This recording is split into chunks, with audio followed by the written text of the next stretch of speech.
Hey guys, so today I'm really pleased to be announcing the release of Turbo Tools version 4.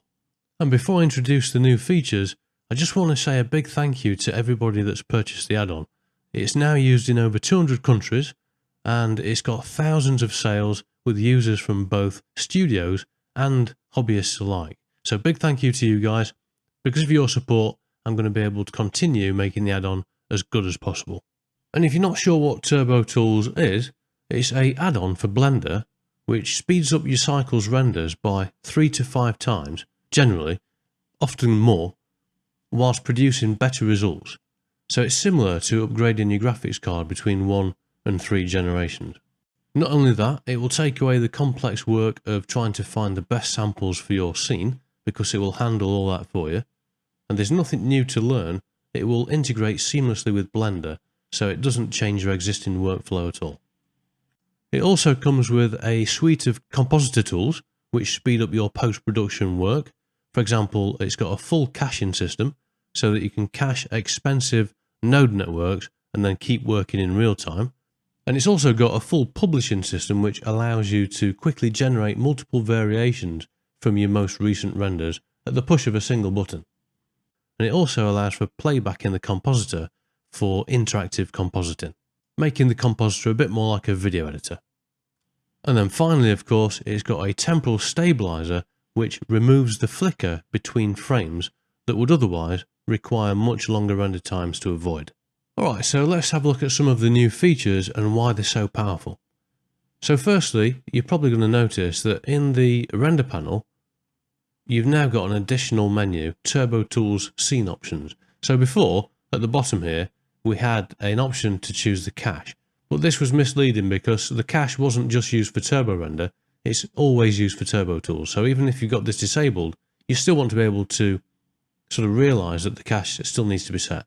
So we've got this new menu here, which has got a few options in it. We've got the cache folder here instead of down there, but also we've got the option to disable the temporal stabilization data being generated, which will save you disk space if you know for a fact that you're not going to be needing the stabilization data or part of it. So if we go across to the compositor and then we go to the turbo panel, you can see we've now got these panels collapsible. So we no longer have to have them all open. So we've got a long way to scroll. We can collapse these down. And all of the changes in version 4 are going to be found inside of the publishing section.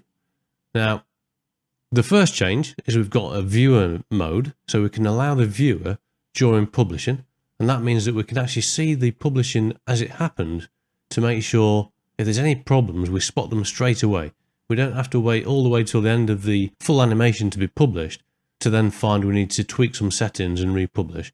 We'll find out on the first or second frame and then quickly iterate the settings until we've got the best possible result.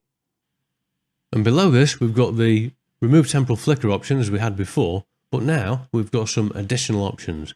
So this is the big part of the update for version 4, and I'll just explain why it was necessary firstly. So the temporal stabilizer in version 3, it was really good. It did an amazing job of getting rid of flicker, but the problem was it was only really suitable for static scene elements. As soon as you introduced complex moving mechanisms or characters, you had to render those characters separately to avoid them generating artifacts.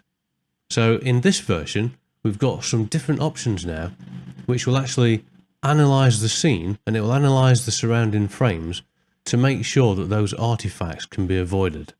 And not only has the temporal stabilizer got all these new options, but it's also been completely overhauled and it's now 700% faster. So you'll previously remember there was 2 modes that you could use for the temporal stabilizer. You could use a simple mode where it would process the RGB channels together, or you had the second option where you could process the RGB channels separately to get better results.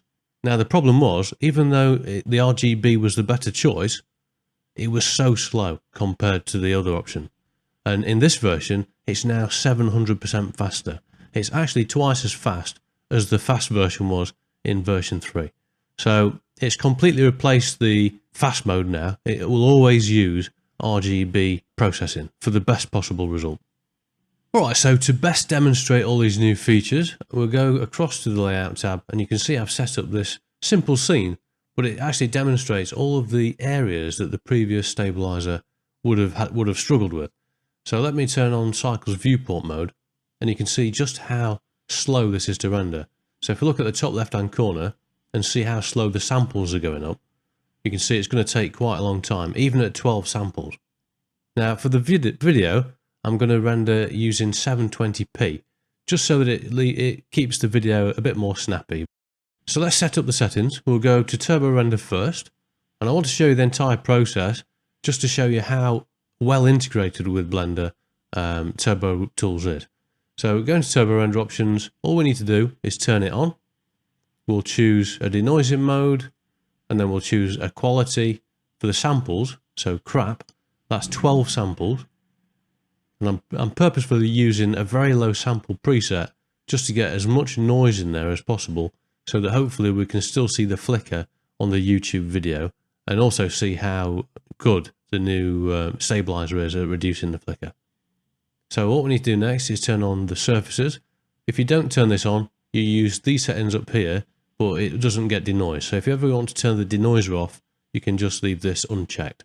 But I'm going to turn it on, and I'll tell it what materials we've got. We've got diffuse, glossy, transmission, and emission. This is a glass window, by the way, up there. That's why I've chosen transmission. And then we'll come to the new settings here and make sure we set a cache folder. And then we'll make sure we've got the temporalization data enabled, and we've got the ones that we're going to use enabled as well. And then we'll go across to compositor.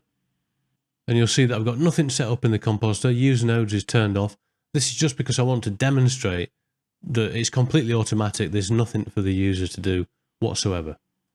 So I'm just going to set up the node tree by pressing F12 to do a still render, and then I'll press escape to cancel the render. And now you'll see we've got this set up here. I also want to add a viewer node, so I'm going to Control Shift click on that. We've now got two nodes, the composite and the viewer. And then we can see the result of the render over in the image editor over here. So Control F12 now to render the full animation. And again, it will automatically set up everything that's needed.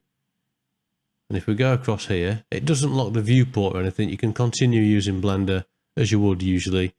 You know, if you want to see how long each frame's taking, for example, or if you want to see the result of the previous frame, we can go to the viewer node and we can have a look at that during render as well, which allows you to spot any problems early on so that you don't have to re-render the entire animation again.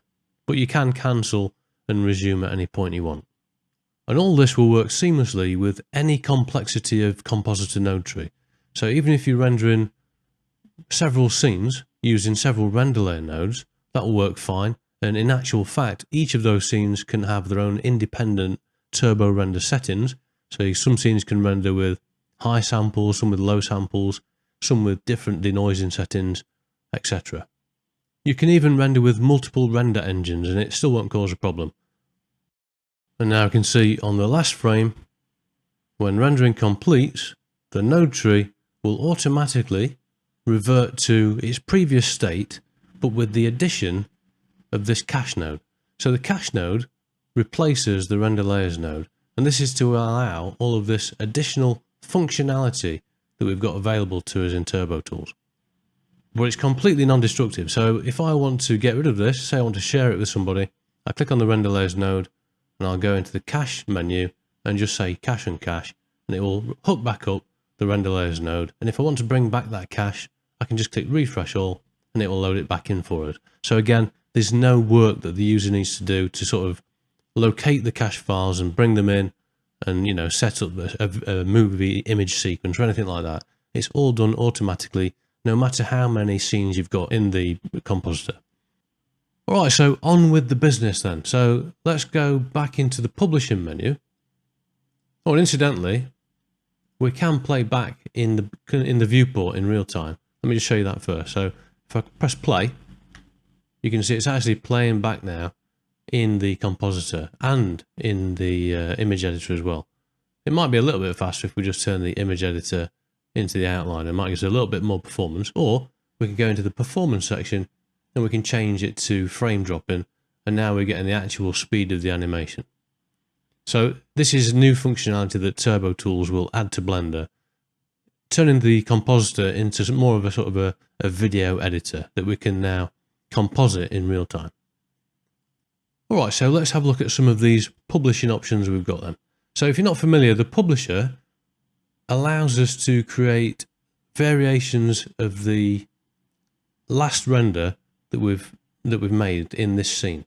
So it will automatically load in the cache for us, and then we'll come to the output settings and we'll just choose a place to save it to.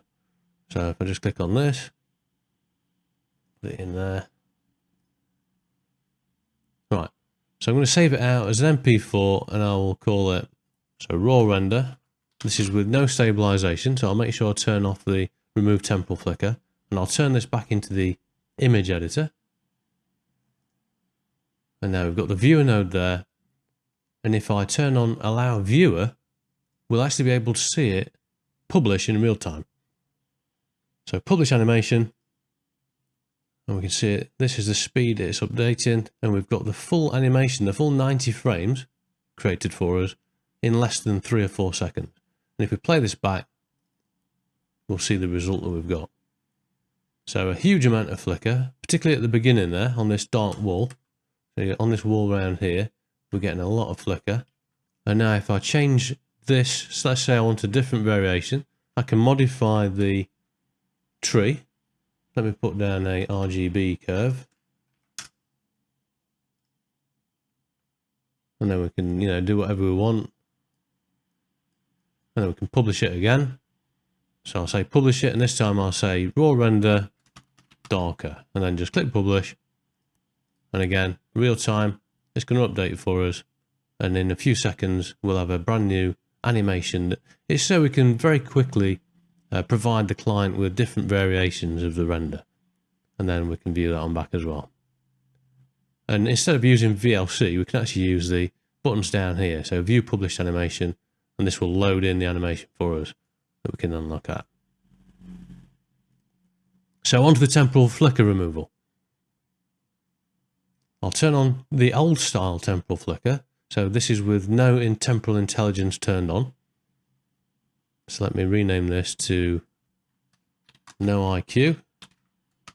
That's what people say about me. .mp4. I'll make sure all these are turned off, and I'll get rid of this node now.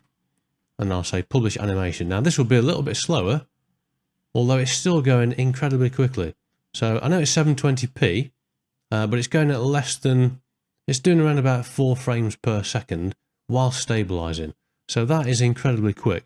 For 1080p, it takes about a second per frame. It depends on how many of these options you enable. It will slow down a bit the more of these options you enable, and obviously the higher the resolution as well.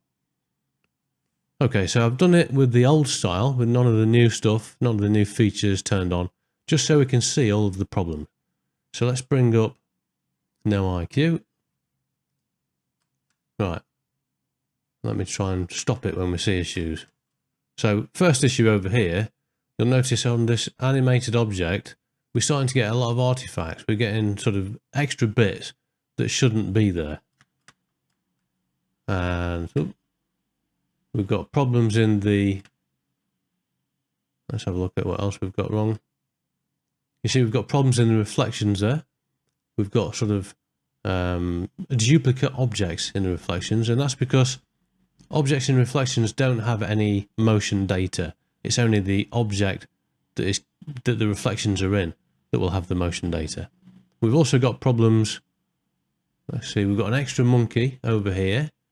We've got an extra bit of cube over there. And if we look at the bottom left, we can see we've got black pixels where there's insufficient data due to the camera moving so fast.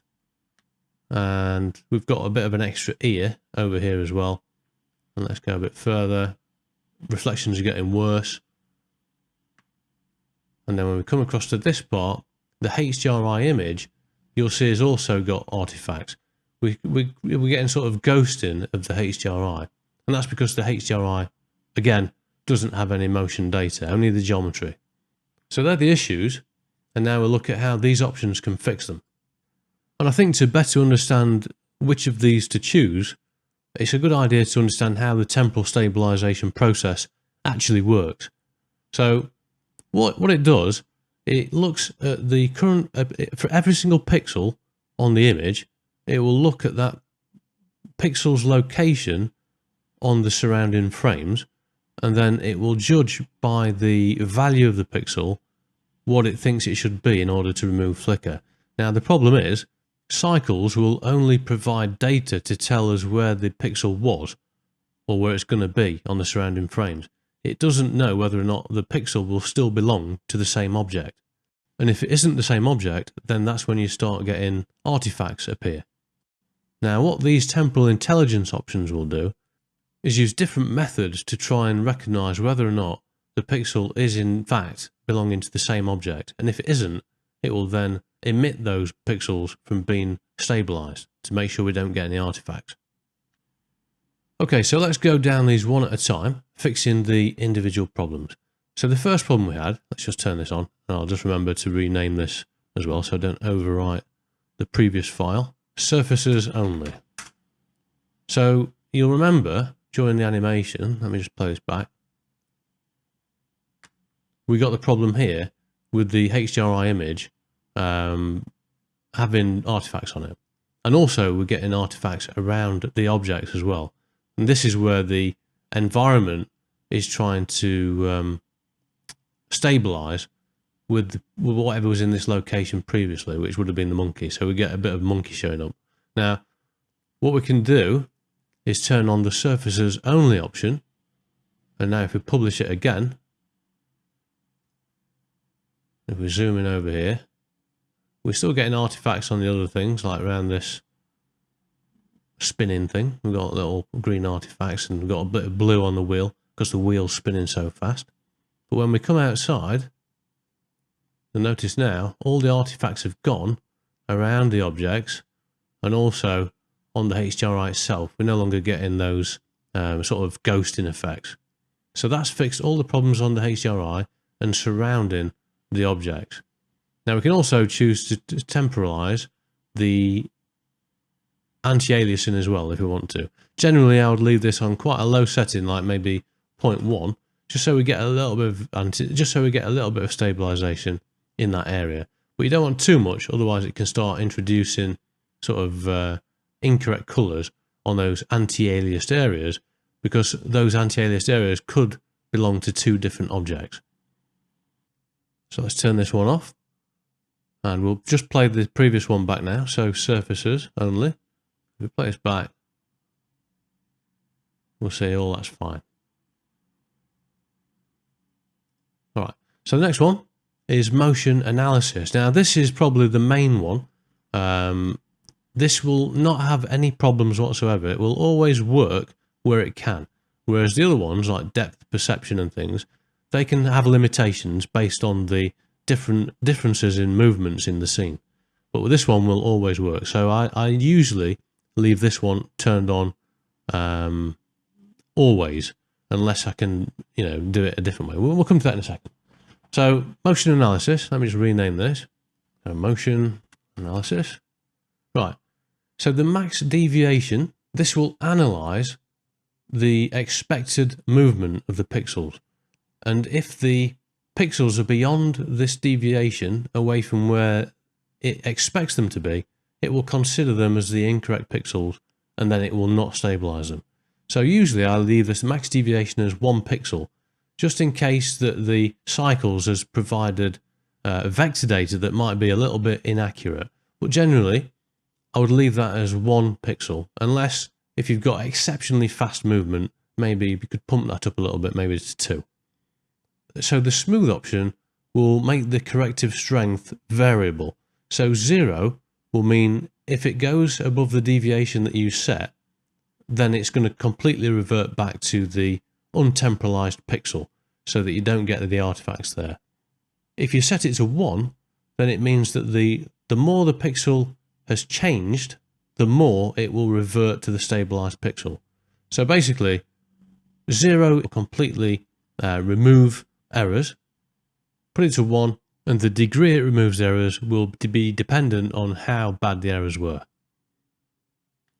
And the variable tolerance, this is so that in some scenes, if you've got a very big scene and distant objects, you might be getting flicker that require a higher deviation. And that's because as the objects become further away, they become represented by fewer pixels. So you're more likely to get, to need a larger value in the tolerance or the deviation. So this is what the variable tolerance is for. It will increase the tolerance, or whatever they've got, the deviation, based on the distance from the camera. And the increment, this is how much it will increase the tolerance for every scene unit further away from the camera. So let's do motion analysis, and we'll leave surfaces only on as well, and then we'll publish this one. And straight away, we should notice we've lost all of those artifacts now surrounding the fast-moving objects. So we're no longer getting any artifacts on there, but we're still going to be getting artifacts in things like the reflections, but we're going to lose the artifacts, the missing pixels. It's going to fix that. Let's play this one back. And being able to view this is extremely important, because it means you can very quickly tweak your settings. You don't have to wait all the way to the end of the stabilization. You can look at your frames, spot the problem, quickly cancel the publish. So let me just show you, you can cancel. I'll do publish animation. I'll spot a problem, I cancel, and I can tweak, and then I can restart the animation. So it's not going to lock up the Blender. It's completely interactive, so that you can reach the correct settings as quickly as possible and spot errors immediately. So let's play back the motion analysis result. We're getting much better results, but we are still getting some artifacts. So let me try and spot some of these artifacts. We've got a bit of a shading issue around here. Now, this isn't actually an artifact. This is actually a transition between the original pixels and the stabilized pixels. It couldn't stabilize this area here because it wasn't visible in the previous or next frame. So instead, we've got this sort of an effect between stabilized and unstabilized, that obvious transition. All right, so we'll fix that problem in a second, but we'll come on now to depth perception. So let's just turn depth perception on, and we'll explain what these settings do for this one. So depth perception considers the distance of each pixel from the camera across the multiple frames, and it will help to eliminate general artifacts, but also it will help to eliminate artifacts or incorrect results in reflections and through glass as well, which the motion analysis can't do. So this one can do that. So if you put this to something like 0.5, that will say that if anything has changed in distance from the camera between the current frame and the surrounding frames more than 0.5 meters, then it's going to not stabilize it. And then again, the smooth it works the same as before for the motion analysis. And again, variable tolerance as well will work the same as it does for this. So variable tolerance and increment will work the same for all of these options. It's just the deviation which represents different things. So let's do a render now with this one, and I'll just rename this one to depth, and we should start seeing a bit of an improvement on the reflections. Now I'm actually going to change this depth perception to 1 meter because the objects are quite large. So we'll publish animation now. And again, we can watch it over here. And I'm just going to watch the areas to make sure we're not getting any additional flicker introduced. So it might be a little bit more flickery. Let me just cancel. I'll turn this off, and let's just check again with motion analysis. So publish animation again. And let's just see if the flicker's better before. Well, maybe about the same, so it's okay. So I'll turn depth perception back on, and then I'll start to publish again. Maybe I'll put it just to be safe, 1.5. What I want this to do basically is try and get rid of the problems in the reflections, and also help out a little bit with some of the objects as well. So publish animation, and we should be getting rid of most of the problems now. Let's just check the reflections. So the reflections look much better. Let's check this monkey's ear. The monkey's ear on this one is quite problematic. But yeah, that's worked perfectly. So this setting was enough to fix the reflections so far. And yeah, we've got maybe a slight little error in there. So I could probably change this to 1. So I'll just cancel it, change it to 1, and then publish the animation again. And I'll just zoom in, make sure it doesn't turn the flicker up. So that still looks fine. And this should be fine. So the only problem we've got left now, at the moment, is on this wheel. Now, the reason we're getting problems on the wheel is just because it's moving so fast that Cycles probably isn't generating accurate data for it. So I'll speed this one up now. We've still got a very slight issue there, but otherwise it's starting to look pretty good. So moving on to surface recognition, right? These two options, surface recognition and object recognition, generally I don't use. These are backup. So let me just show you what they do. I'll leave that on. In fact, we'll turn that off. We'll turn this one off as well. And we'll go into surface recognition. So this works by, it looks at the point on the object's surface and it does it on a 0 to 1 range. So if the pixel on the surrounding frames is exactly the same point on the object, then it will perform the temporal stabilization.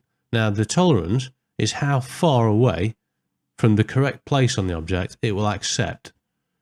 So if you turn this to maybe 0.1, then this is 10% of the object's complete surface area away from the original position.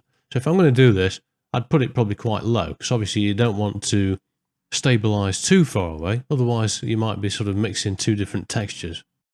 So I generally put this quite low, 0.001. Recognition, and then we'll publish this one out. I'll set the channel, I'll make it 0.002, and we'll probably add a little bit of smoothing, 0.02, so it just does blend a little bit with the surrounding area a bit better, so we don't get those harsh transitions between the stabilized and unstabilized points. So publish animation again, and I'll watch it again over here. And I've turned off the other options again. I've turned off the other options just to make it a little bit more obvious what that's doing. So it is doing a pretty good job, but we are likely to get much more artifacting in the reflections. But it's doing a pretty good job on the wheel now as well, obviously, because it's recognizing the surface points, but it's still not perfect. And then we'll move on to object recognition. Now, object recognition is going to be helpful if you've got extremely bizarre movement in your animation. So if you've got things intersecting and sliding all over each other, you might find this is useful. But again, usually these two options, motion analysis and depth perception, or one of them, will make it most likely you'll never need to use this, but it's there for those occasions where you do. So the tolerance on this one, it's always going to need to be set very low, because obviously it's either the right object or it isn't. So I wouldn't put it to 0 though, otherwise the anti-aliasing areas that contain multiple objects potentially won't get stabilized correctly. So I'll generally put it at 0.01, and these two options, the surface recognition and object recognition, are the ones where you're most likely going to need variable tolerance, because if you imagine when you get far back into the scene and you've maybe got 10 objects that are sharing 1 pixel, then you're going to need to get the tolerance really high when it gets back to that point in the depth of the image. So for example, if you need to keep the tolerance low to avoid artifacts on close by objects, and you can't increase it without bringing those artifacts back in on the close by objects, what you would do instead is turn on variable tolerance so that the tolerance increases. It's always better not to use variable tolerance because it is quite a bit slower. It's probably twice as slow as just the standard version, which is still quite fast. It's less than 2 seconds per frame at 1080p. And then finally, we've got correct errors. Now this is a fix all. So let's just have a look at this now. Turn on correct errors. and we've got allowable change. So this is on a 0 to 1 range, and it's only allow pixels. It's a normalized pixel value basically. So 0 to 1. 0 means it hasn't changed at all. You only allow pixels that haven't changed at all, which would be daft because obviously you're trying to get rid of flicker. And 1 would be allow anything. 0.1 is still going to be pretty high, but it will get rid of all the problems if I put it really low. 0.003, for example, and maybe I'll give it 0.02 for smoothing. And now if we do publish animation, it will fix all of the problems in the scene. So you're going to lose all the issues on this wheel. All the reflections are going to be correct, but the problem is, you'll notice we're getting a lot more movement now in that area of high noise. So it's not reducing the flicker as well. Even though it's fixing everything, we've got no artifacts anywhere. Even on the HDRI environment, everything's working correctly. But again, if you've got a huge amount of flicker, this is not going to be something you want to set too low. Otherwise, it's going to replace the correctly temporalized pixels just because they've changed value so much from when they were flickery, which you don't want. So I'd probably set it just high enough to get rid of the reflection problems, 0.1, and then I'll use the other options like surface only, motion analysis, and probably depth perception to fix the other problems. And now if we publish the animation, it should fix practically everything, and because we've set the error correction quite high this time, 0.1, that means we're still getting decent flicker removal. It was too low last time. It was actually, it was not stabilizing pixels because they'd been stabilized too well, which obviously you don't want. And we're still probably going to get a slight artifact in around this ball here, which is perfect because it's going to allow me to show you the next feature, which is going to be something incredibly useful and save you a lot of render time. So let's just play this one back. Now it's finished. So decent flicker removal. All the problems have gone in the environment. The reflection's looking acceptable. We could probably turn the error threshold down a little bit more if we wanted to get them completely perfect, but nobody's going to notice at that sort of speed. And the only problem left now, it's difficult to find, it's just around this ball here. It's so difficult to spot. Try again. Just there. So we've still got this problem around there, and we're getting a slight ghosting around this monkey as well. Now we could easily fix this by reducing the error allowable change a little bit, or by reducing the tolerance on the depth, but this is the perfect opportunity to show you another new feature I've introduced called selective stabilization of individual objects. So we can now mask out things that we don't want to stabilize. So for example, this floor, if I just play it back again, there is no flicker on the floor. Even in the indoor scene, there's no flicker on it at all. So I want to exclude that from being stabilized, and that will automatically remove any of the artifacts that are visible on it. So let me go back into here, and I'm going to duplicate the render layer cache node. I'm going to add a mix node, drop that in there. Let's just go full screen. And I've purposefully rendered out the Cryptomatte. So I'm going to put down a Cryptomatte node, and I'll choose the cache node as the image. So choose image, choose the cache node, and make sure I choose the first one, so number 2, crypto object. I'll plug this one into the bottom, and then I'll click on the plus icon to pick objects that I want to exclude from temporal stabilization. So click plus, I'm going to choose the floor, and I'm also going to choose the wheel, because the wheel was getting artifacts due to its high spin. Even with all of those different things, you know, it wasn't very obvious, but a very slight imperfection, which I can get rid of because there's no flicker on it, so I might as well just exclude it from stabilization. And then I'll plug the matte into the factor of the mix node, so that the matte is going to now produce white areas for the bits that I want to use the bottom socket on this node, which is going to be this cache node here. Let's turn that back on. And we've always had selective stabilization, But before, we were never able to use selective stabilization on individual cache nodes. If you didn't select one, it wouldn't stabilize any of them. And if you selected one, it would stabilize them all. But now we can. And that enables us to exclude objects by masking from stabilization. So let's come back out. And I'm going to make sure I choose the one that I do want to be stabilized, which is going to be this one. And I'll leave this one unselected. And now if I stabilize, I can turn off. I can probably get away with turning off depth perception if I wanted to, which should work, and it'll be a little bit faster. So let's give that a try. So publish animation. And I'll just cancel this. And I'm just to turn off allow viewer so that we can actually see what happens in here. So I'll click publish animation. And now the UI will remain responsive, and we can do things like see how long it's taking, per frame. So it's going really quick, less than a second still. I'll put it back to the viewer node. And it's no longer updated in there because I've turned off allow viewer. But we can see now it's only stabilizing this one node. And then if we look at the result, you can see we've got excellent flicker reduction, and we've no longer got any artifacts on the surrounding area on that wooden floor, or on the wheel, because we've basically excluded this and the floor from stabilization. And this is an incredibly big feature, because in previous iterations of Turbo Tools, if you had a problematic object, then you basically had to render that object separately and then recombine it using the compositor. Now obviously if you've got a really complex scene, that could mean quite a long time of rendering, just regarding scene compilation, even if you're only rendering a couple of objects.